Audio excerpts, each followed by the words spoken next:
Olá pessoal, nós estamos mais uma vez aqui com o Memória do Protestantismo Brasileiro. Esse programa que é produzido e realizado pelo Centro Histórico Cultural Mackenzie, em parceria com o curso de História da Universidade Presbiteriana Mackenzie. Hoje nós vamos conversar sobre protestantismo e cemitérios no Brasil.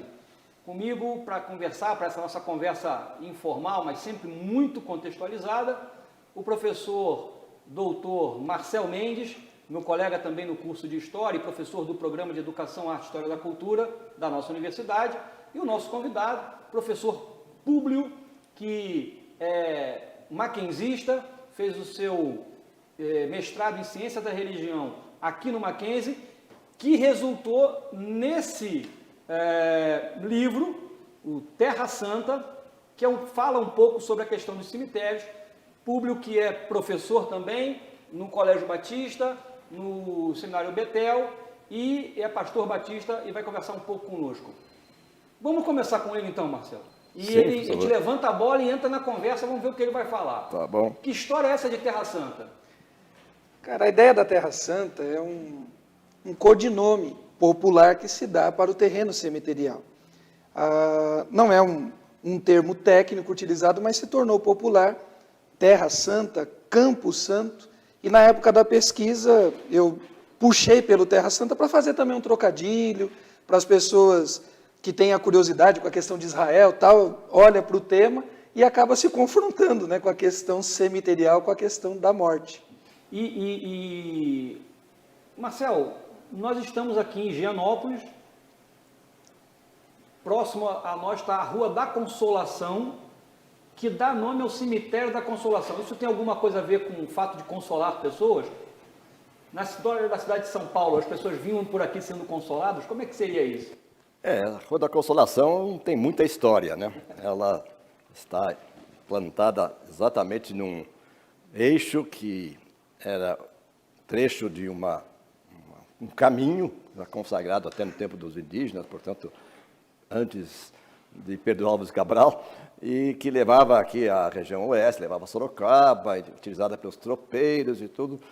E aqui foi instalada a igreja, chamada Igreja da Consolação, mais acima, então, já chamados Altos da Consolação, e por volta de 1858 foi instalado o cemitério municipal, e ficou, então, esse termo consolação bastante associado à ideia do cemitério, o que acho positivo, até na perspectiva cristã.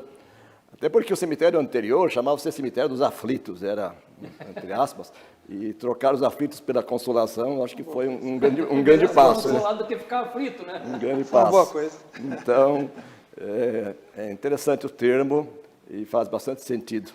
E temos muita história associada ao cemitério, como a Rua da Consolação, que tem sido um dos limites aqui do nosso campus, e que nele também, nessa rua, está instalada a Chácara Lane, que nos remete até antes da Lane, é um endereço residencial do reverendo Chamberlain, e nesse quadrilátero chamado Cemitério da Consolação, está encravado pela fronteira aqui da rua Sergipe, o chamado Cemitério dos Protestantes, que tem a sua história própria e associada ao protestantismo aqui em São Paulo, como veremos talvez em outro momento desta nossa conversa, com nomes que são marcantes na história da igreja e na história do Mackenzie. Portanto, estamos perto aqui geograficamente e é bastante estratégico estar aqui também nesta região aqui chamada Consolação. Então, estamos aqui todos sob os auspícios da Consolação.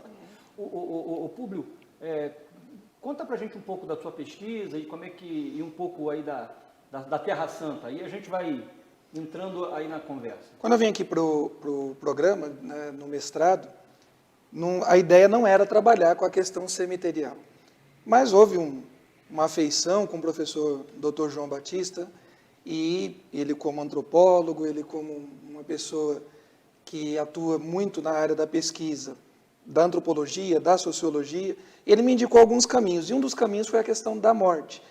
Mas a ideia não era trabalhar a morte, ter uma questão fúnebre, uma questão mística, folclórica, puxar realmente para a questão histórica.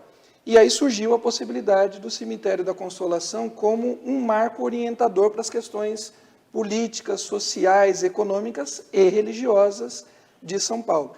Nós temos, né, a história conhecida, a colonização no século XVI, o século XVII. E quando a gente chega em meados do século XIX, a gente tem um evento orientador, um evento catalisador, que é a chegada da corte. Então, entre 1500, entre Cabral e Dom João VI, entre esse período, nós temos como religião única, sendo possível de maneira oficial, a religião católica. E o catolicismo no Brasil tinha um tipo de propósito, um tipo de ideia para o enterramento, para o sepultamento das pessoas. O professor Dr. Marcel citou aqui a questão do cemitério dos aflitos. Então, nós tínhamos o católico branco europeu, português, ele tinha a possibilidade do seu enterramento acontecer no entorno das paróquias. As cidades, muitas delas, as províncias, elas giravam em torno de uma paróquia matriz. E ali eram feitos os enterramentos. Por isso, essa coisa de Campo Santo, Terra Santa. E havia toda uma estrutura econômica, política, social e religiosa em cima disso. Os valores que eram pagos para o depósito, o sepultamento de uma pessoa no entorno da paróquia, eles mudavam conforme a geografia. Então, ser enterrado no terreno paroquial, do lado de fora, tinha um valor. Ser enterrado dentro e mais próximo do altar tinha outro valor. Em determinado momento aqui da pesquisa, a gente conseguiu identificar, né, no arquivo do Estado, também no arquivo municipal, documentos que, no caso específico de uma paróquia, o movimento financeiro da morte era quase 60%. De tudo que entrava. Morrer era um bom negócio. Era um bom negócio. Para o padre. Para o padre, para a igreja.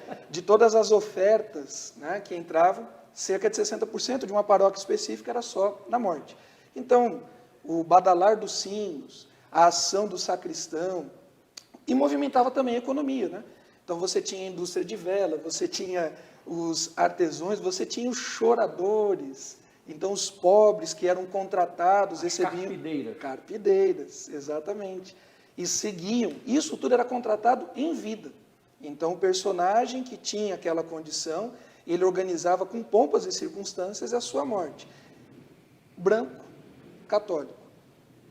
Nós tínhamos os católicos brasileiros, filhos de portugueses, filhos miscigenados ou não, mas não tinham esse acesso, mesmo sendo católicos. E quando a gente chega no século XIX, com o advento da coroa, o tratado, né, 1808, depois 1810, assinatura de tratado com os ingleses, começam a chegar outros personagens na cidade de São Paulo.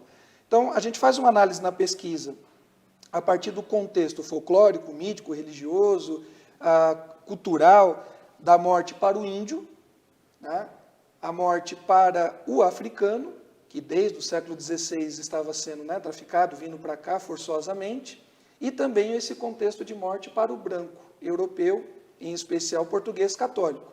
Quando a gente chega no século XIX, a gente tem uma época, de certa forma, que está organizando o que vai ser a sociedade brasileira.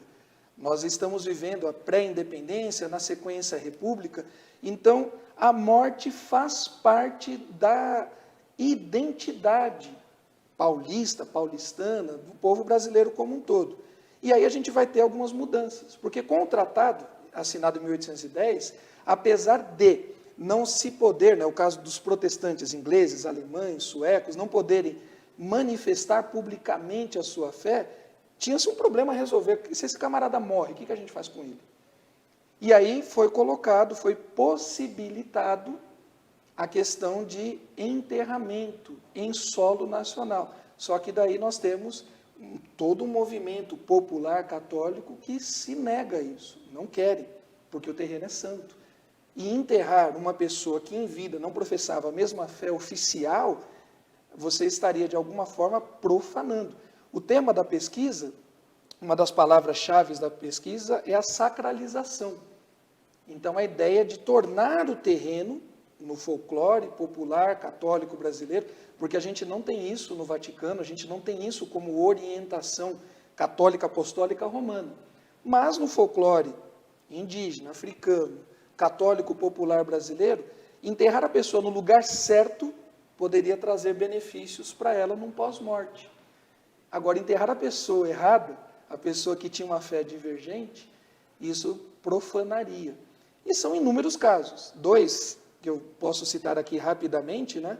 A gente tem um pai que precisa sair da cidade, né? Precisa cruzar o rio Tietê para enterrar o seu filho num terreno baldio, porque ele foi negado a possibilidade de enterrar a sua criança, porque ela era considerada pagã, era filho de um protestante, e ele não quis fazer o processo pós-morte de tornar aquela criança católica. E um outro mais famoso é do professor da escola, da Faculdade de Direito do Largo São Francisco, o professor Júlio Frank. Né? O Júlio Frank, alemão, protestante, branco, não católico, ele tem uma morte abrupta, ele morre muito cedo, né? E não pôde ser enterrado. E o local que foi indicado para ele foi o Cemitério dos Aflitos. E os alunos, né, tinha uma espécie de grêmio, que inclusive o professor Júlio tinha sido o fundador. Bucha. O Bucha. E ele, um idealizador, né, o Bucha como um centro acadêmico que possibilitava as apostilas gratuitas para os estudantes com menos recursos financeiros. Ele era uma pessoa bem vista, benquista, e morreu. O que fazer com ele? E não permitiram enterrar ele em nenhum terreno oficial em São Paulo, e os alunos acabaram trazendo os seus restos mortais e enterrando na entrada do pátio principal da sala onde ele dava aula, e existe um busto, um monumento ali em sua homenagem até os dias de hoje. 1841. Tá bom. 1941? Esse evento de 41. Mas marca justamente essa época em que já havia, digamos, uma previsão de que fossem definidos espaços, né, para a acolhida dos corpos de não católicos, e isso aconteceu em São Paulo. Creio que o professor Públio pode esclarecer isso melhor, mas num primeiro momento esse espaço destinado a não católicos, a acatólicos, especialmente os que chegaram de fora, então era justamente para estrangeiros, católicos numa parte e acatólicos, ou seja, não católicos noutra parte. Foi aqui na Luz, né? Foi aqui no eixo da Rua São Caetano, um pouquinho antes do Parque da Luz. Esse espaço foi cedido lá pelo convento das irmãs religiosas que estavam estabelecidas lá, estão ainda até hoje uma parte, onde tem o Museu de Arte Sacra. E esse território, depois, em seguida, poucos anos depois, ele foi desapropriado para a definição da Avenida Tiradentes, e foi então que se deu uma transferência de alguns corpos, alguns restos que estavam depositados lá, para o novo recorte aqui, que é o nosso chamado cemitério dos protestantes. E isso aconteceu, então, por volta de 1855. Tem um dado aí, né, do ponto de vista histórico, para além da questão religiosa, propriamente dita, que eu quero só pensar da fala do público, que é exatamente esse momento de nascimento formal do Brasil enquanto nação, enquanto país, né? Ou seja, a chegada da família real em 1808 e a abertura dos portos às nações amigas, que é em si uma declaração de incongruência. Só tinha uma nação amiga, eram os ingleses, o resto todo estava dominado pelo Napoleão, que não era amigo. Não era amigo. Então, assim, a abertura dos portos às nações amigas faz com que muitos ingleses comecem a chegar. Sim. Também daí a gente saber, e tem o registro até hoje, de vários cemitérios protestantes, denominados cemitério dos ingleses. No Rio de Janeiro tem, no Recife tem, em Salvador tem, que é cemitério dos ingleses. Onde originalmente eram enterrados os ingleses de fé anglicana, mas aí também acabavam sendo enterrados os alemães, suecos e depois outros, americanos, e que iam nessa linha. E é curioso porque é um processo de abertura do país, né, para questões absolutamente internacionais. E a gente nunca para pensar que a morte pode ser um problema diplomático, né? E ela, nesse caso, porque nós estamos falando na segunda metade do século XIX, você não tem como mandar um corpo daqui de volta para Nova York ou daqui de volta para Londres com uma facilidade. Hoje já não é fácil, isso não era mais difícil. Então, o governo brasileiro, o governo imperial, esse período das regências, teve que tratar isso com alguma diligência, sob pena de também perder os seus acordos comerciais. Então, nesse sentido também, a morte, ela é um elemento comercial, ou seja, não só o padre tinha o seu benefício com a morte, mas a nação, naquele momento, também tinha detalhes ali a serem. Para fechar esse primeiro bloco, a partir de quando a gente começa a ter o sepultamento aqui na Consolação, nesse recorte da área como um todo que é destinada aos protestantes? O cemitério da Consolação, ele levou mais ou menos 4 anos para ser instalado, e então começaram essas obras em 1854, mas ele começou a receber os primeiros corpos em 1858, e portanto é nessa década de 1850 que ele entra em cena e passa a ser o grande cemitério municipal de São Paulo. Na época, então, ele passou a receber católicos, porque ainda estava em vigência a Constituição Imperial de 1824, que definia como religião oficial do Brasil o catolicismo. E então a igreja tinha gestão sobre.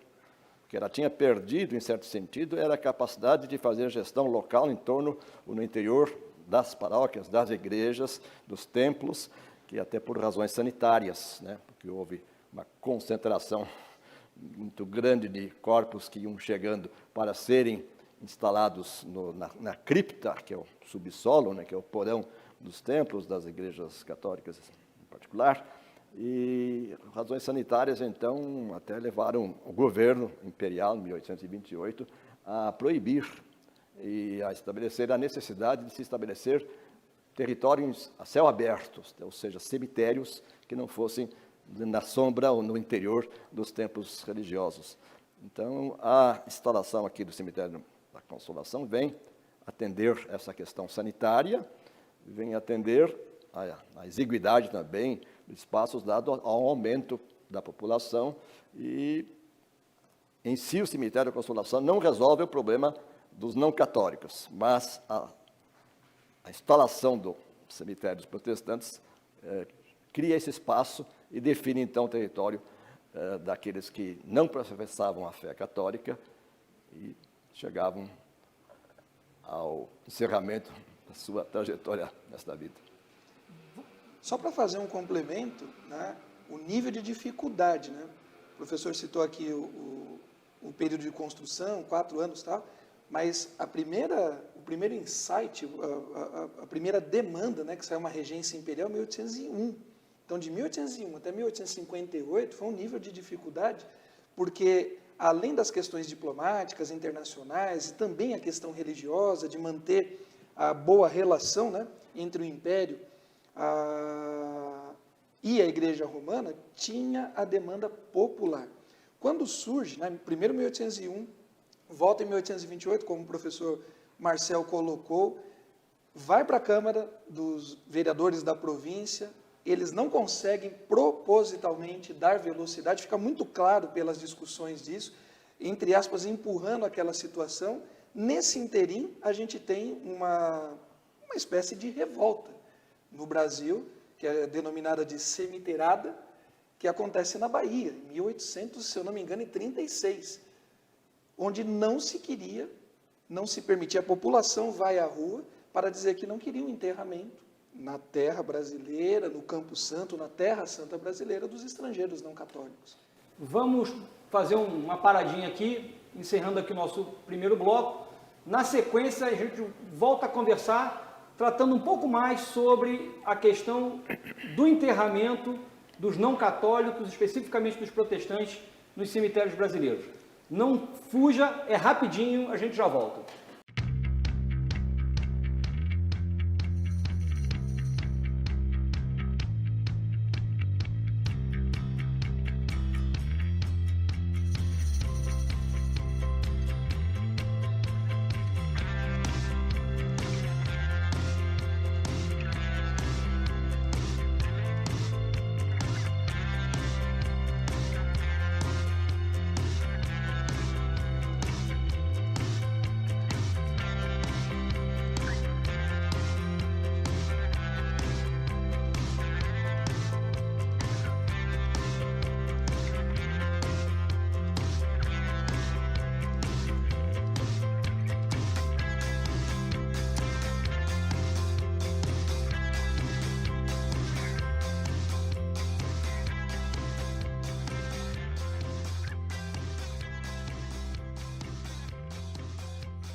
Olá, eu sou a professora Rosana Schwartz, do curso de Licenciatura em História da Universidade Mackenzie.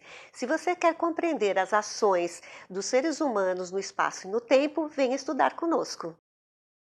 Bom, pessoal, estamos de volta com o Memória do Protestantismo Brasileiro, esse programa que, em 8 episódios, nessa primeira temporada, pretende conversar sobre a relação do protestantismo com a sociedade brasileira. No programa de hoje, nós estamos conversando sobre protestantismo e os cemitérios no Brasil.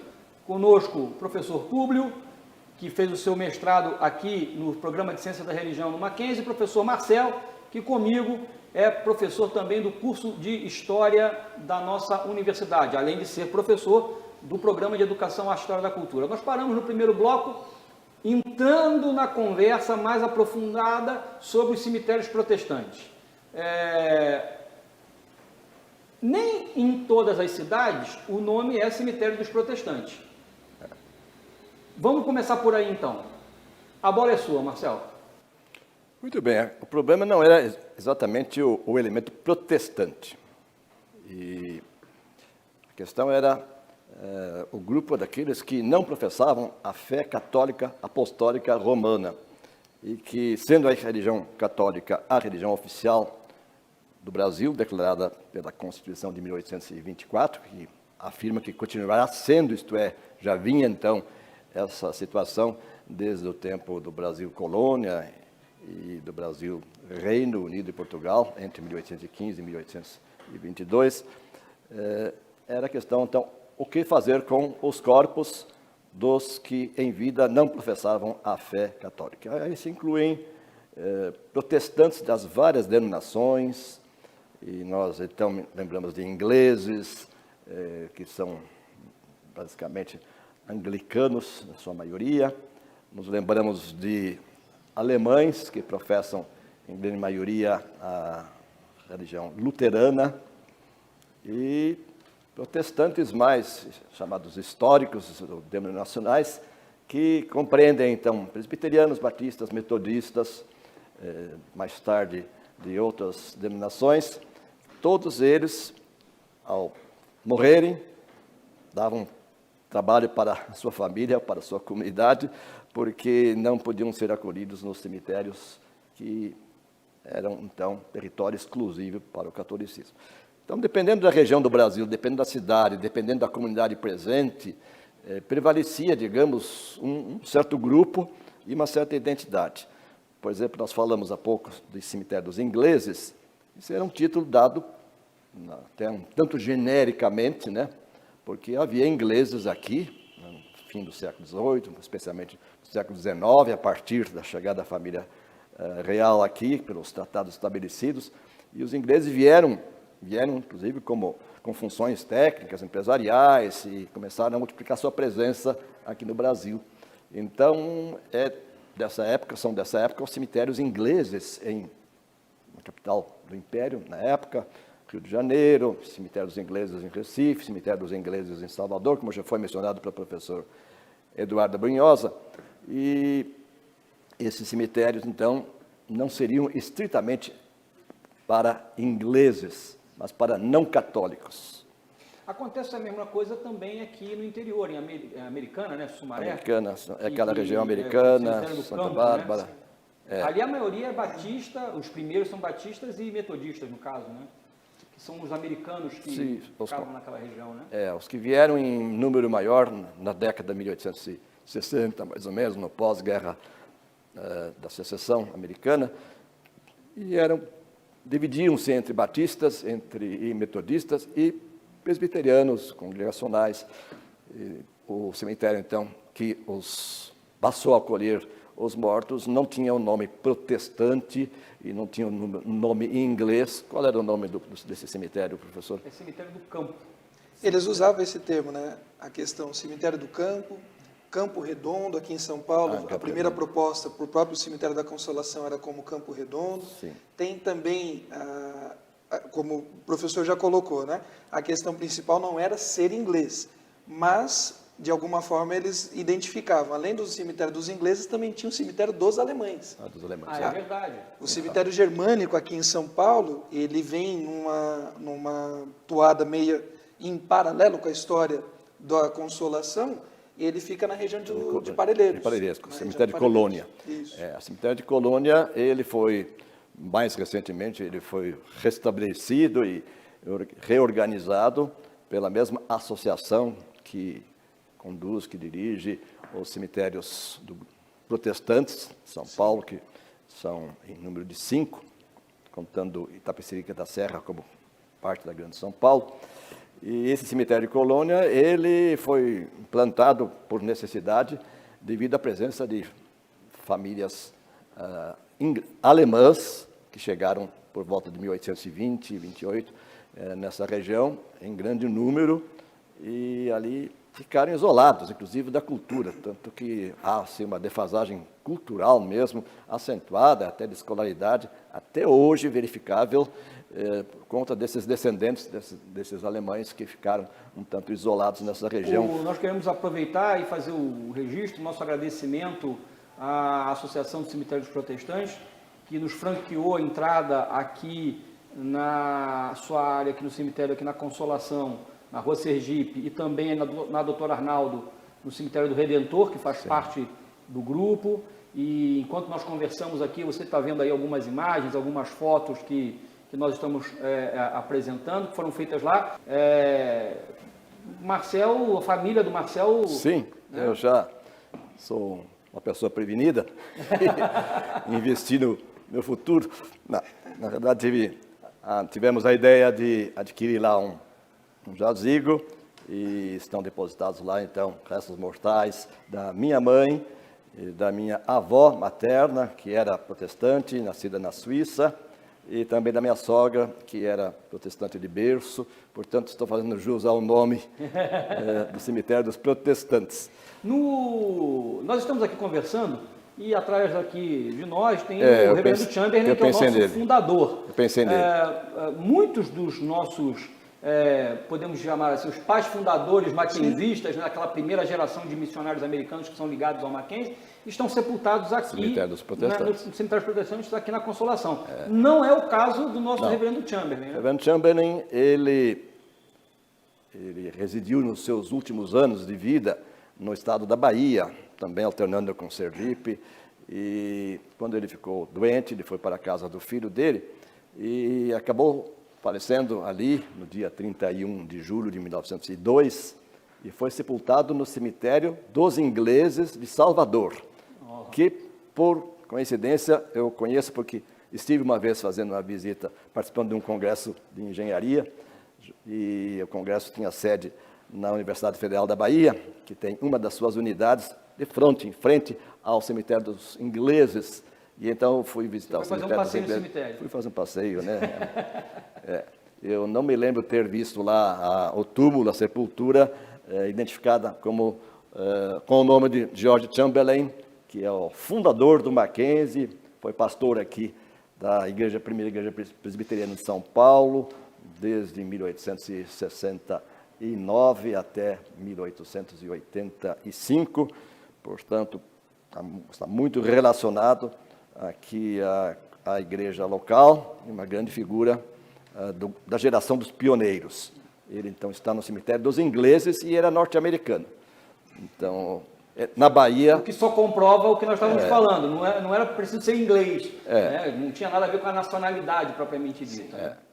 E ele, na Bahia, não podia ser sepultado no cemitério, vamos dizer, municipal. Nessa época, estávamos no tempo já da República, não era mais tempo do Império, mas havia ainda essa dificuldade, porque não havia sido assimilada ainda esta ideia de que o cemitério deve ser realmente um espaço sagrado, no sentido das emoções, no sentido realmente dos sentimentos que desperta, mas ele é, na realidade, um espaço que não é propriedade religiosa, né? Sim. Então, justamente essa secularização dos cemitérios foi um grande avanço assegurado pela Constituição Federal de 1891, que dessacralizou, que abriu os cemitérios para serem, então, geridos pelas instâncias municipais. Aqui na Consolação, o cemitério dos protestantes, só para quem está nos vendo também se talvez do mesmo jeito que nós temos grandes personalidades para o Brasil, no cemitério da Consolação, Sim. como todo, por exemplo, quem, Públio? Ex-presidente Washington Luiz, ex-governador de São Paulo, Campos Salles, da área da cultura você tem Oswald de Andrade, Cecília Amaral, a família Penteado, são vários personagens. E o propósito inicial, né, da discussão, da criação do cemitério da Consolação, que era tornar ele laico, que era de alguma forma tentar diminuir ou acabar ao menos na situação de morte com a discriminação, com o distanciamento, não acontece, porque os protestantes não conseguem ser enterrados, mesmo sendo o primeiro cemitério laico do nosso estado, na época da província de São Paulo de Piratininga, o segundo da nação, os protestantes não conseguem ser ali enterrados. A solução a ser encontrada é, no mesmo ano, abrir o espaço para o cemitério chamado de protestante, que fica de muro com o cemitério da Consolação. É um recorte do terreno, pequeno, né? Acabou sendo a solução, porque o cemitério da Consolação, ele nasce, ele surge com toda a dificuldade que a gente já citou, 57 anos de história, de idas e vindas entre império, entre vereadores, entre religiosos, higienistas, positivistas, e quando ele é inaugurado, quem vai fazer a administração dele é a Igreja Católica. Então é colocado um padre para fazer a administração, e apesar de ser um espaço laico, a primeira coisa que é inaugurado é a Capela Católica, é feita uma missa. E as famílias que ali vão ter acesso não são as famílias dos mais simples, dos mais pobres, de jeito nenhum, e muito menos a dos estrangeiros protestantes. E aí surge a necessidade. A gente vai ter, ainda em 1858, o início do chamado cemitério dos protestantes. Na sequência, poucos anos depois, a gente vai ter o cemitério dos judeus, e já entrando dentro do século XX, a gente vai ter, na região de Guarulhos, o cemitério dos islâmicos. Então você acaba tendo a tal da confessionalidade do cemitério ou do Campo Santo. Ele se torna, dentro de uma cultura, que é o caso da pesquisa, né, a sacralização dentro da cultura do folclore popular católico, um terreno especial, um terreno santo, um terreno que propicia benefícios ali enterrado para um pós-morte, e gera uma necessidade, uma demanda de outras confessionalidades criar os seus espaços para enterrar os seus mortos. Se de um lado nós temos Matarazos, Penteados, presidente da República, do outro lado, nesse recorte Temos gente importante também. Temos gente importante? Pelo menos para o nosso universo protestante. Por exemplo, nós temos lá o pioneiro presbiteriano no Brasil, reverendo Simonton, né, que morreu em São Paulo, precocemente atingido por epidemia grave, e foi sepultado no cemitério dos protestantes. Ao lado da tumba dele, um outro nome também marcante para a história do presbiterianismo, que foi do ex-padre, né, José Manuel da Conceição, que tem a ver com a primeira geração, justamente, de pioneiros aqui, com as origens do presbiterianismo no Brasil, e eles estão sepultados lado a lado. O José Manuel tem uma curiosidade sobre o sepultamento dele, né? Como ele nunca pastoreou exatamente uma igreja. Desde o momento que ele é feito pastor protestante, ele vai novamente num roteiro, passando pelas paróquias que ele foi padre, e ele vai então pelo interior de São Paulo, entra por Minas, vai sair no Rio de Janeiro, e é encontrado doente na região metropolitana do Rio, e ele andava com as suas vestes sacerdotais, né? Com a sua batina, e foi confundido como padre. Então recolheram ele e levaram ele para um hospital católico, e lá trataram ele, e como padre, e, bom, veio a falecer como padre, e aí ele então é levado para ser enterrado como padre, e o processo de excomunhão dele estava no Vaticano, e claro, não tinha e-mail, não tinha nem fax, demorou um pouquinho. Sim. Quando chegou de volta, ele não pode ser enterrado aí. O cara, mas quem é? Não, aquele lá não era pastor. Não, peraí, então desenterra ele. E ele foi exumado. É exumado, o reverendo Blackford vai ao Rio e traz o corpo dele de volta, e ele é novamente enterrado aqui ao lado do Simon. Né? Mas nós temos personagens bastante próximos de nós aqui em termos Mackenzie, como, por exemplo, o Dr. Horácio Lane, né, que tem muito a ver com a nossa história. É o presidente mais longevo. Mais longevo, de 1885 a 1912. Faleceu no dia 27 de outubro de 1912. Foi decretado, inclusive, feriado aqui na cidade de São Paulo, em respeito à memória de Horácio Lane. O seu corpo está lá. E estão pessoas outras aqui ligadas, o Dr. Vadel, por exemplo, que foi sucessor de Horácio Lane na presidência Mackenzie. Os presidentes americanos, os presidentes do Mackenzie, que eram americanos, quase todos estão aí. Alguns que depois do Dr. Vadel entrou em cena temporariamente um outro presidente que foi morar nos Estados Unidos e morreu lá, mas quem teve um mandato aqui bastante longo e produtivo foi o Dr. Benjamin Honeycutt, que foi um dos fundadores também dos cursos superiores em Lavras, né, que é homenageado em Lavras, na Universidade Federal de Lavras. Existem lá referências ao Dr. Honeycutt. E o corpo dele está aqui no cemitério dos protestantes. Ele faleceu em 1962, aos 76 anos. Então, é mais um nome ligado ao Mackenzie. Dr. Flamínio Fávero, por exemplo, que foi aqui um ilustre reitor no ano de 1958, sucedendo ao Dr. Henrique Pegado, e teve projeção acadêmica da USP, no Mackenzie.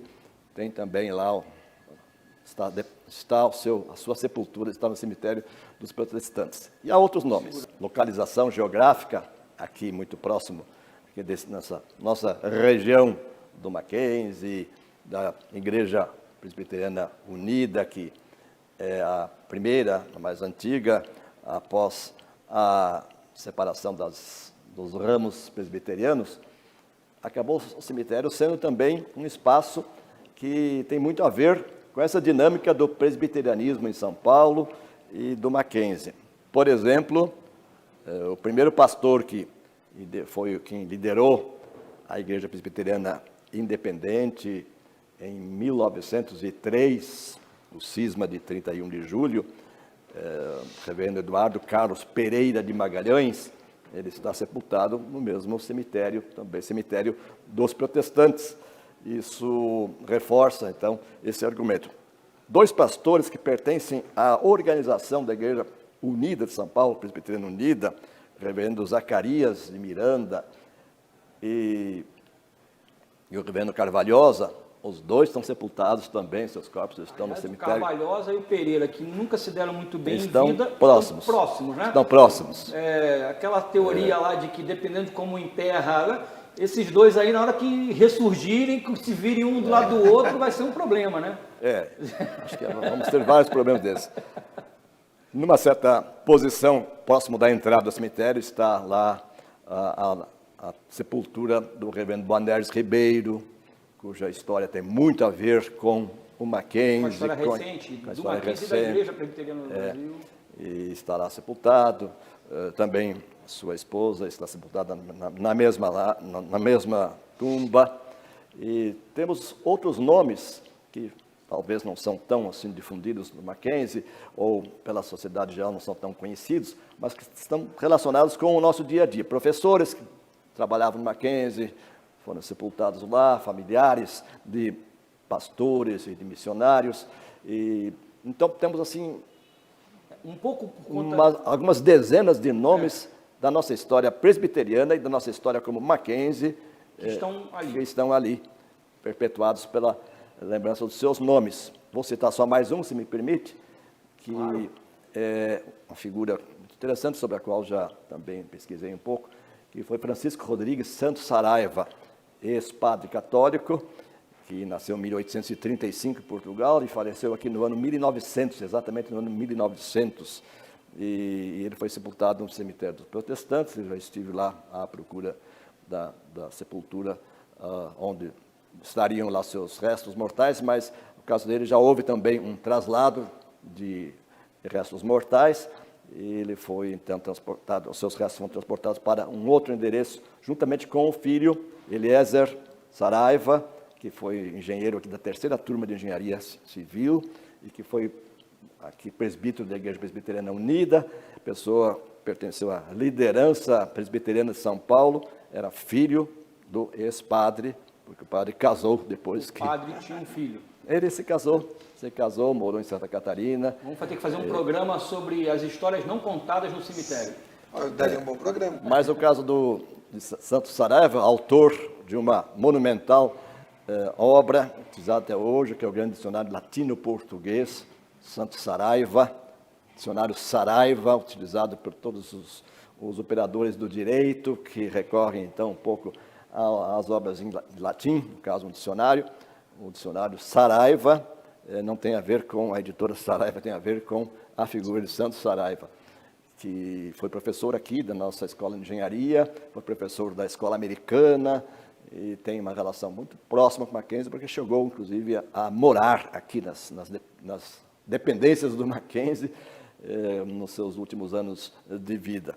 Então, são nomes que nos associam aqui o cemitério dos protestantes à história do Mackenzie. O reverendo Alderi, historiador, pesquisador, já produziu textos, inclusive publicou no jornal Brasil Presbiteriano alguns destaques de personalidades presbiterianas que têm os seus corpos, seus restos mortais depositados no cemitério dos protestantes para justamente demonstrar a importância do cemitério, pelo menos no sentido simbólico, né?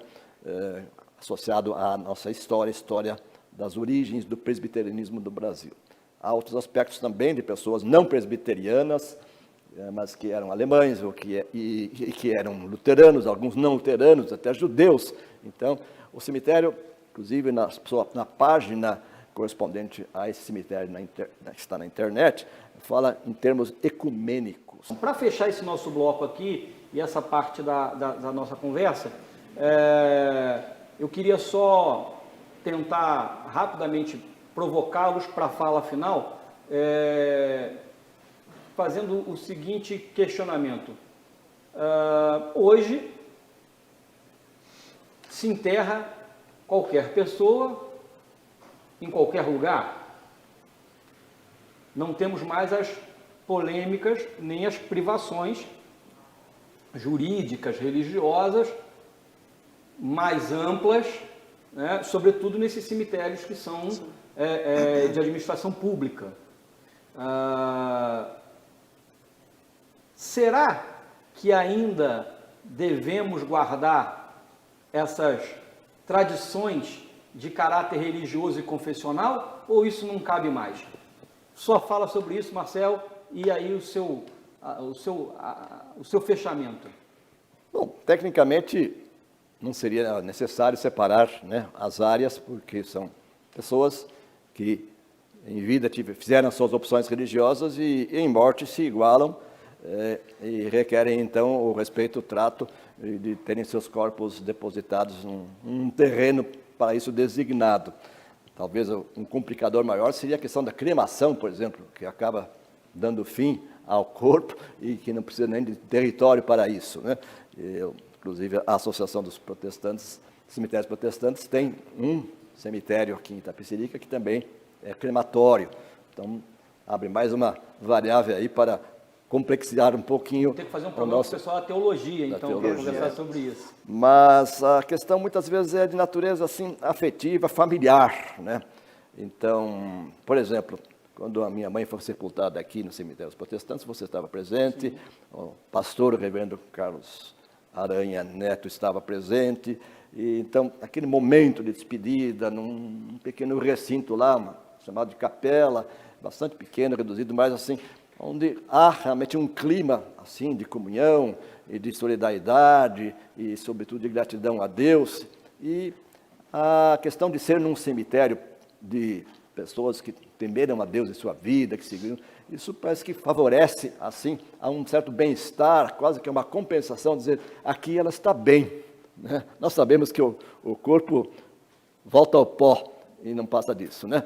Mas sabemos que o lugar onde a gente rememora, recapitula o significado da existência dela, também traz, evoca sentimentos, e o cemitério, então, dos protestantes, com esta marca protestante e com nomes tão honrados do protestantismo, a mim me inspira. Não sei se eu estou falando... Não, já estou de olho, já vi que tem uma vaguinha lá entre o Simonton e o Blackford. Eu já estou tentando ver se eu consigo ficar entre os dois. A mim me inspira. Eu brinco às vezes assim, olha, já resolvi morar aqui perto, na Rua Maranhão, que eu fico a meia distância do cemitério, se o caso for muito grave, ou no caso do hospital, pode ser o Samaritano, fundado também pela família Lane, ou o cemitério aqui, que está mais próximo de nós, a Santa Casa.